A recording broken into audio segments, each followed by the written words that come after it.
कमरूनाग जी और मूल माहुनाग जी, इनके श्री चरणों में नतमस्तक होकर मैं आगे बढ़ता हूं।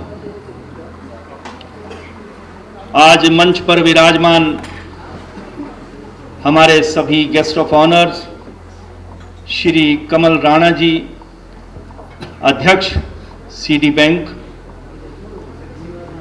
श्री भीषम ठाकुर जी, भाजपा मंडल महामंत्री और निदेशक civil supply corporation, Shri Hemaram Shastri ji, Budha Kedar विकास सभा के अध्यक्ष, शनि धाम संस्थान के राष्ट्रीय उपाध्यक्ष व चौधरी श्रवण कुमार हिमाचल प्रदेश कृषि विश्वविद्यालय के प्रसार परिषद के सदस्य, श्रीमती अनु ठाकुर जी, जिला पर्यवेक्षक बाल विकास विभाग हिमाचल प्रदेश, श्रीमती भीमा शर्मा जी, स्थानीय पंचायत ढीम कटारू की प्रधान, श्रीमती रक्षा देवी जी, प्रधान ग्राम पंचायत जंजैली, श्री हेमराज जी, प्रधान ग्राम पंचायत तुंगाधार, श्रीमती उमा देवी जी, प्रधान ग्राम पंचायत रोड, श्री कमल किशोर जी, किसान मोर्चा के अध्यक्ष, पंचायती राज संस्थाओं के चुने हुए अन्य प्रतिनिधि, कृषि विभाग हिमाचल प्रदेश व अन्य विभागों के अधिकारी, सर्वप्रथम मैं इस पावन धरती को नमन करता हूं, जिस धरती ने हिमाचल प्रदेश को एक ऐसे सहज स्वभाव, सुशील और मेहनतकश एक व्यक्तित्व हिमाचल प्रदेश के नेतृत्व करने के लिए मुख्यमंत्री के रूप में हमें दिया। इस पावन धरती को शत शत नमन। एक ऐसा व्यक्तित्व जो समभाव समदृष्टि से पूरे हिमाचल प्रदेश की सेवा के लिए तल्लीन है। हिमाचल प्रदेश के 12 जिले हैं और कोई जिला ऐसा नहीं कह सकता कि हमारे जिला में माननीय मुख्यमंत्री जी ने कोई कमी रखी हो। एक ऐसा संदेश देने वाला व्यक्तित्व आपकी इस घाटी, सराज घाटी से पैदा हुआ। हम इस धरती को शत शत नमन करते हैं। वो व्यक्ति नहीं, एक महात्मा है। महात्मा भगवा वस्त्र पहनने से नहीं, पैंट कोट में भी होते हैं। महात्मा विचारों से होते हैं, महात्मा अपने कर्मों से होते हैं। और महात्मा के रूप में हमें मुख्यमंत्री मिला, ये हिमाचल का भाग्य है, हम सबका एक भाग्य है। मैं अभी पिछले सप्ताह कश्मीर में था। कश्मीर का मौसम अब वो नहीं जो कागजों में पढ़ा करते थे। हमारे एक सदस्य, एक वैज्ञानिक यहां कश्मीर से बैठे हैं, फरहान भट्ट। ये ऐसी घाटी से हैं जहां केसर उगता है। इनके अपने भी केसर के खेत हैं। ये भी इसको एंडोर्स करेंगे कि अब वहां पर वो वातावरण नहीं रहा जो वातावरण किसी समय कश्मीर का हुआ करता था। हम 1 सप्ताह वहां रहे और गर्मी से जूझते रहे। जैसे ही वैज्ञानिकों को मैंने यहां जंजैली में बुलाया, फरहान भट्ट कहने लगे कि कश्मीर वहां है कि कश्मीर यहां है। ये कश्मीर से भी बढ़कर जो है वो आपकी धरती है। हिमाचल प्रदेश के अंदर ये सराज घाटी एक ऐसा अद्भुत क्षेत्र है जो कश्मीर से कई गुना बढ़कर है। सिर्फ अपनी शक्ति को पहचानने की जरूरत है, अपनी ताकत को पहचानने की जरूरत है। इसको सही मायने में कश्मीर उजागर करने की जरूरत है। इसे मैं एक स्वर्णिम घाटी कहूंगा, golden valley of Himachal Pradesh. हमारे इस क्षेत्र में कई ऐसी फसलें परंपरागत फसलें जो रूढ़िवादी हमारे बाप दादाओं से चलती हुई, हमें याद भी नहीं कि कब से वो चल रहा है, वो सिलसिला हमारे इस क्षेत्र में आज तक जीवित है। हमने क्यों ऐसा विचार किया कि जंजैली से जाकर के जो है ये आवाज उठाई जाए?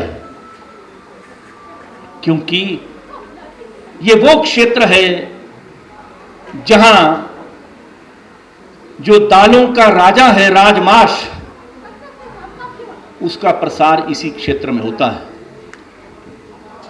यहां हमारे वो परंपरागत बीज जैसे कोदरा, कंगनी, चीना, स्वांक, भरेस, बित्थू, न जाने क्या क्या। और कल तो बड़ी हैरानी हुई कि भरट जिसका मोड़ी बनाते, मोड़ी आपने खाई होगी सबने। भरट की हमने थोड़ी चर्चा की और अभी चर्चा ही की थी कि 1 घंटे के बाद जो है माननीय हेमाराम शास्त्री जी कहीं से भरट का बीज जो है वो लेकर के आए और अब इस बीज को मैं कृषि विश्वविद्यालय पालमपुर लेकर जा रहा हूं। इसका स्वरूप बदल करके हम जंजैली के नाम से ही इस वैरायटी को जो है रिलीज करके दिखाएंगे। पिछले कल हमारे यशस्वी प्रधानमंत्री माननीय प्रधानमंत्री श्री नरेंद्र मोदी जी का जन्मदिन था। हमने इस जन्मदिन के उपलक्ष्य पर हिमाचल प्रदेश कृषि विश्वविद्यालय ने यह निर्णय लिया कि आने वाला वर्ष, क्योंकि इंटरनेशनल मिलेट ईयर मनाया जा रहा है, मोटे अनाज का अंतर्राष्ट्रीय दिवस, ये अंतर्राष्ट्रीय दिवस मनाने से पहले ही हम जागृत हो जाएंगे। और जैसा कि मुझे माननीय मुख्यमंत्री जी का आदेश है कि हिमाचल प्रदेश के अंदर हम किसानों को किस तरह से जागृत कर सकते हैं, किस तरह से उनका भला कर सकते हैं और 12 के 12 जिलों में वो अलग जगा सकते हैं जो उनके हृदय में बसता है। मैंने उनको कहा कि हम हिमाचल प्रदेश को तभी आगे बढ़ा सकते हैं अगर हमारी यहां की परंपरागत फसलें, जिनको कि हम लोग भूल चुके हैं, जो कि हमारी एक पुरखों से चली आ रही एक ताकत थी, जिसको आज पूरा विश्व हमसे मांग रहा है और उन क्षेत्रों को खोज रहा है जहां पर ये कोदरा, कंगनी और ये बित्थू और ये जो हमारा भरेस है ये होता है। हमारे कई मित्रों ने, कई किसानों ने ये मुझसे कहा कि हम लगाएं तो लगाएं, लेकिन इसके लिए हम मार्केट कहां से लाएं? आप मार्केट की चिंता तनिक ना करें, सरकार उसके लिए भी सजग है। मार्केट की चिंता ना करें, आप उगाने वाले बने। आज देखिए हर तीसरा व्यक्ति जो है वो शुगर से पीड़ित है, डायबिटीज से पीड़ित है, न जाने कौन कौन सी ऐसी बीमारियां वो मनुष्य को घेरे हुए हैं। सिर्फ हिमाचल प्रदेश या भारत वर्ष में नहीं, पूरे विश्व में। अगर ये पूरे विश्व में ऐसा ना होता तो इंटरनेशनल मिलेट ईयर ना मनाया जाता, अंतरराष्ट्रीय स्तर पर ये मोटे अनाज का दिवस ना मनाया जाता। अंतरराष्ट्रीय स्तर पर मोटे अनाज का दिवस इसीलिए मनाया जा रहा है क्योंकि हम उसको भूल चुके हैं। हम अपने अनाजों को भूल चुके, जिन अनाजों से हमारी ताकत बढ़ती थी, जिनसे हमें वो प्रोटीन मिलता था जो मनुष्य को चाहिए, उसको हम भूलकर दूसरी फसलों में आ गए। धीरे धीरे हमारा खाने का स्वरूप बदल गया और खाने का स्वरूप बदलने से हमारे जीवन की शैली बदल गई, हमारा जीने की शैली बदल गई, जीने की राह बदल गई और एक मोटापा हमारा संकट बन गया। हमारे कई रोगों से मनुष्य जो है ग्रसित हुआ। लेकिन आप पुराने अपने बुजुर्गों की तरफ नजर डालकर देखो, 100 वर्ष से ऊपर उनकी आयु हुआ करती थी। उसका कारण क्या है? उसका कारण ये फसलें थी, उनकी मेहनत थी। वो खेतों में जाकर मेहनत करते थे और फसलों को उगाते थे, मोटा अनाज खाते थे। आज हमारे बच्चे ये कोदरे का रोटी नहीं खा सकते, इनके पेट में दर्द होता है। पिज्जा से दर्द नहीं होता, ये कोदरा से दर्द होता है। मैं समझता हूं कि आने वाला जो ये वक्त है, ये फिर से कोदरा और ये कंगनी और ये बिथू और सरेरा और दूसरी जो फसलें हैं इनका ही है। जीवन को अगर बचाना है, सुदृढ़ बनाना है, हिमाचल प्रदेश को आगे बढ़ाना है, तो हमें इन फसलों को फिर से उगाना होगा, फिर से अपनी शक्ति को बढ़ाना होगा। हमारे मुख्यमंत्री हमेशा अपने किसानों के लिए चिंतित रहते हैं। मुझे कैसे मालूम पड़ा कि वो चिंतित रहते हैं? हर बार जब भी मैं शिमला जाता हूं या माननीय मुख्यमंत्री कृषि विश्वविद्यालय पालमपुर में आते हैं, तो अक्सर भेंट में यही कहते हैं कि किसानों के लिए अब नया कृषि विश्वविद्यालय क्या कर रहा है, कौन से नए क्षितिज जो है ये कृषि विश्वविद्यालय खोल रहा है, कौन सी कई नई राहें ये कृषि विश्वविद्यालय किसानों के लिए खोज रहा है। हम कभी भी एक खेती की तरफ जो है उस पर आधारित नहीं रह सकते। हमें अलग अलग किस्मों, फसलों, फूलों की खेती, मशरूम की खेती, मछली उत्पादन, मधुमक्खी पालन, जड़ी बूटियां, भेड़ बकरी का पालन, पशुधन और संरक्षित खेती, पॉली हाउस में खेती, ऑफ सीजन खेती के अवसर ढूंढने होंगे। और आपको मैं ये बताऊं कि हिमाचल प्रदेश कृषि विश्वविद्यालय ने ऐसे एकीकृत खेती के कई मॉडल तैयार किए हैं और ये मॉडल हमने माननीय मुख्यमंत्री जी को दिए। उन्होंने कहा कि यही मॉडल जो है हम गांव-गांव तक, अंतिम गांव तक पहुंचाएंगे। उसी दिशा में, उसी ध्येय से उनके इस मकसद को, मंजिल को पूरा करने के लिए हमारा कृषि विश्वविद्यालय हमेशा सजग है। हम सब एकत्रित होकर के इसी तरह से प्रदेश के कोने कोने तक अलख जगाने जाते हैं। हमने जंजैहली को क्यों चुना? क्योंकि जंजैहली एक ऐसा क्षेत्र है जहां पर मोटा अनाज और दूसरी वो फसलें जो मैंने कहा, ओगला, फाफड़ा और ये बिथू और चीना, ये फसलें यहां पर पुरखों से लगी आ रही हैं और ये आपकी धरोहर है, आपकी विरासत है। आने वाला वक्त आपसे ये नहीं पूछेगा कि आपने कितना सोना और चांदी घर में रखा है। आपके आने वाली पीढ़ियां आपसे पूछेंगी, आपने वो हमारा राजमाश, उसका बीज, हमारे कंगनी का बीज, हमारे कोदरे का बीज, हमारे भरट का बीज, वो कहां है जिससे हमारी जान बच सकती है? क्योंकि आने वाला समय अब उन फसलों का है। इसलिए सोना चांदी से भी बेहतर ये हमारी विरासत है, जिसको संजोना हमारा फर्ज है, हमारी जिम्मेदारी है। इस काम को करने के लिए कृषि विश्वविद्यालय हमेशा आपके साथ कंधे से कंधा मिलाकर खड़ा है। हमारा पूरा कृषि विश्वविद्यालय हमेशा किसानों की सेवा में तल्लीन है। माननीय मुख्यमंत्री जी के आदेशानुसार मैं अपने साइंसदानों को, डीन्स, डायरेक्टर्स को वहां पर कृषि विश्वविद्यालय में बैठने नहीं देता। उनको अपने साथ जहां भी जाता हूं लेकर जाता हूं। क्यों? ताकि किसानों की पुकार को सुनो। धरातल पर बैठकर कुर्सियों को जोड़कर हम आपके साथ साझा करेंगे ताकि आपके अंदर भी मनोबल ऊंचा हो। हम भी वही हैं जो आप हैं, हम भी कृषक हैं, आप भी कृषक हैं। आओ मिलकर धरातल पर नीचे बैठकर हम बात करें। हम कुर्सियों पर बैठने वाले वैज्ञानिक नहीं हैं। हम मिलकर के इन समस्याओं का हल ढूंढेंगे, मिलकर के इस खूबसूरत घाटी को, जो कि एक गोल्डन वैली है, गोल्डन घाटी है, इसको स्वर्णिम बनाएंगे और माननीय मुख्यमंत्री जी के सपने को साकार करेंगे। ये हमारी जिम्मेदारी है। अगर हम समझते हैं वो एक महात्मा है, उनका सहज स्वभाव है, सुशील हैं और सबका फिक्र करते हैं, पूरे प्रदेश का फिक्र करते हैं, तो क्या ये हमारी जिम्मेदारी नहीं कि हम अपने गांवों को, पंचायतों को, हमने अपने क्षेत्रों को, उनको सजग करें और अपनी जो विरासत है उसको संजोएं, अपनी विरासत को बचाकर रखें। किसके लिए? अपने आने वाली पीढ़ियों के लिए, अपने आने वाली जनरेशन के लिए, ताकि वो समझ सकें कि हमारे पूर्वज जो है हमारे लिए क्या छोड़ गए हैं।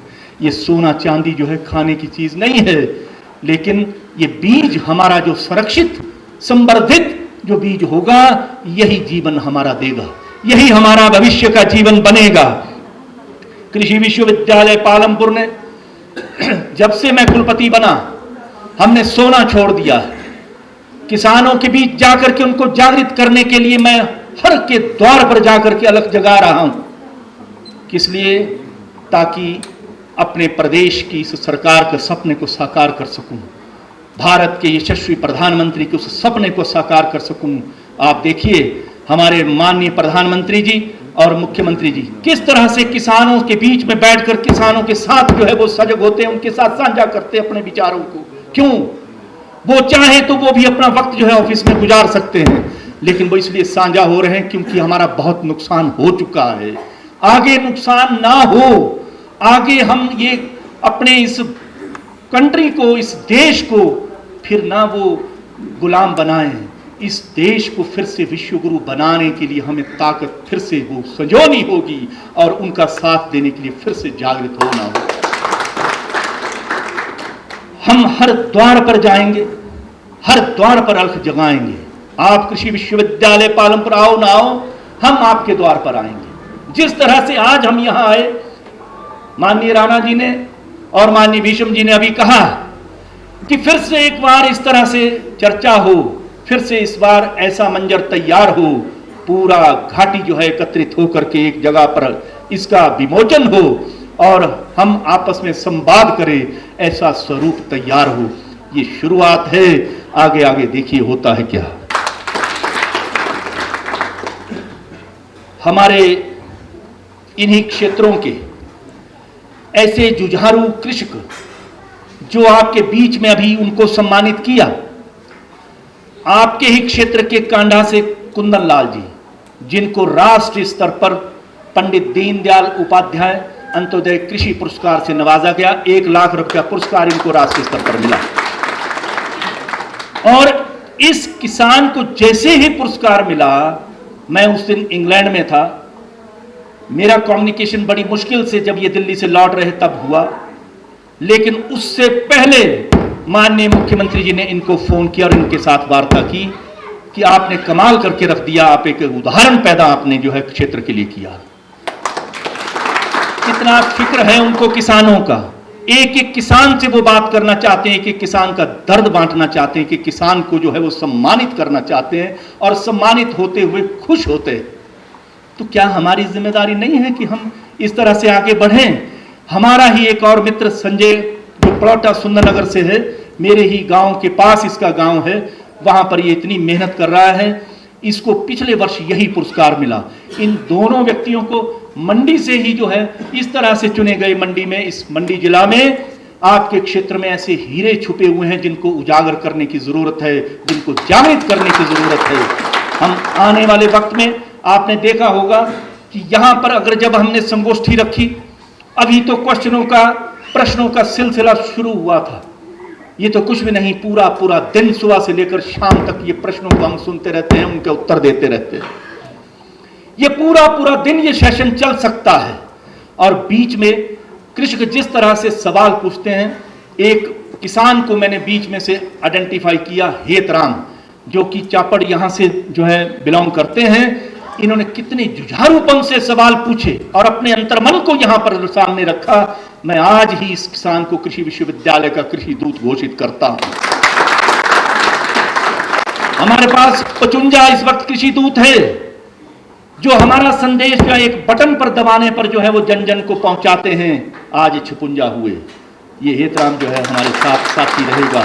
ये कृषि विश्वविद्यालय के साथ जुड़ करके हमारा एग्रीकल्चर यूनिवर्सिटी का एम्बेसडर बनेगा। ये आपके 2 जो किसान हैं, संजय कुमार और दूसरे हमारे कुंदन लाल जी, पहले से ही हमारे जो है कृषि दूत है। हमने प्रदेश के अंदर अभी हमारे कुछ ऐसी फसलें जो आपके पास भी है, मुझे आज ही मालूम पड़ा कि लाल चावल जो है वो जंजैली में, यहां इस क्षेत्र में भी होता है। अब ऐसी ऐसी चीजें मैं ढूंढ रहा हूं कि इस क्षेत्र की पहचान क्या है। आपके यहां से जो नाक है, बाहर मैं सैंपल को देख करके हैरान हुआ, इतना बड़ा साइज मैंने और नाक का कहीं नहीं देखा। कमाल है, इस धरती के अंदर वो खुशबू है, देवी देवताओं का यहां आशीर्वाद है। वो शक्ति क्यों ना हो? ये वो धरती है जहां भगवान बजरंगबली ने संजीवनी बूटी लेकर के जो श्रीलंका गए, वही धरती है ये संजीवनी बूटी जैसी कई जड़ी बूटियों से भरा हुआ क्षेत्र है। इस क्षेत्र का पानी पीने से, सिर्फ पानी पीने से सेहत ठीक हो सकती है। और अगर कोई व्यक्ति यहां रहना शुरू करे और खेती शुरू करे तो क्या क्या हो सकता है, आप खुद समझ सकते हैं। हमारे यहां जो लाल चावल आपके पास है उसको हम लेकर जाएंगे। इसके अलावा मेरी नजर जो है वो मोटे अनाज पर है। इस मोटे अनाज की हम खोज कर रहे हैं कि कहां, कौन सा क्षेत्र ऐसा है जो हमारी राष्ट्रीय शक्ति बन सकता है, हो सकता है। अगर हम इस पर नजर गड़ाए रखें और इसी क्षेत्र में हमारे सराज घाटी में किसी भी पंचायत में या किसी क्षेत्र में, किसी भी ब्लॉक में, यहां पर जो है वो रिसर्च सेंटर कल को स्थापित हो, ऐसा हो सकता है। इसलिए मैं आपको जागृत कर रहा हूं कि आप उठिए, जागिए और अपनी शक्ति को पहचानिए, ताकि आगे बढ़कर के हम ऐसा केंद्र यहां स्थापित कर सके। उसके लिए मैं कोशिश करूंगा और माननीय मुख्यमंत्री जी से भी बात करूंगा कि ये एक ऐसा क्षेत्र है जिसकी हमें अत्यंत जरूरत है। हमारे पास कई ऐसे जोन है हिमाचल प्रदेश में, जैसे लो हिल एरिया, तराई क्षेत्र जो उन्ना का क्षेत्र आता है, और फिर मिड हिल्स जहां पर मंडी जिला के दूसरे क्षेत्र और सोलन तक और चंबा से लेकर के चलते हैं हमारे पास। उसके बाद आता है वेट टेम्परेट जोन जिसमें हम इस वक्त बैठे हैं, और फिर आता है ड्राई टेम्परेट जोन जहां पर सिर्फ बर्फ गिरता है और बारिश बहुत कम होती है। वेट टेम्परेट जोन यानी कि ऐसा जोन जहां पर बारिश भी होती है लेकिन ठंड होती है और बर्फ भी गिरती है, वो जोन है ये हमारा सराज क्षेत्र। इस ऐसे क्षेत्र में हमारा कोई भी रिसर्च सेंटर नहीं है, तो इसकी पुकार हम हिमाचल सरकार से भी करेंगे और आईसीआर से भी करेंगे और कोशिश करेंगे कि ऐसा सेंटर सराज घाटी में ही खोला जाए, ताकि भविष्य में हम अपनी शक्ति की पहचान कर सकें। हमारे जैसे डीन साहब ने और दोनों डीन्स ने, वेटरनरी के और एग्रीकल्चर के डीन ने आपको एक आह्वान किया कि आप अपने बच्चों को हमारे पास भेजिए। यह हमारी दूसरी दिशा है। जब भी कहते हैं कि कहीं सफलता आपने पहुंचानी हो तो वहां उस जगह के लिए सड़क बना दीजिए, सफलता अपने आप चलती हुई वहां पहुंच जाती है। इसी तरह से किसी भी क्षेत्र को काबिल बनाना हो तो वहां के बच्चों को पढ़ाना शुरू करिए, हायर एजुकेशन के लिए भेजिए। आप अपने बच्चों को एग्रीकल्चर यूनिवर्सिटी में भेजिए, मैं आपको बुलाने आया हूं। आप अपने बच्चों को हमारे विश्वविद्यालय में भेजिए, हम उनको साइंसदान बनाएंगे, एग्रीकल्चरल साइंटिस्ट बनाएंगे, वेटरनरी डॉक्टर बनाएंगे। जब आपके गांव-गांव से ऐसे एग्रीकल्चरल साइंटिस्ट और वेटरनरी डॉक्टर होंगे, आपको उस वक्त फिर किसी विश्वविद्यालय की जरूरत नहीं रहेगी। आओ हम सब मिलकर माननीय मुख्यमंत्री श्री जयराम ठाकुर जी के स्वर्णिम हिमाचल के सपने को साकार करने के लिए अपने अपने क्षेत्र में कृषि, बागवानी, पशुपालन में हिमाचल की एक अलग अलग पहचान हम यहां बनाएं, ताकि हमारा प्रदेश भारत में अग्रणी प्रदेशों में स्थापित हो। जय हिंद, जय हिमाचल।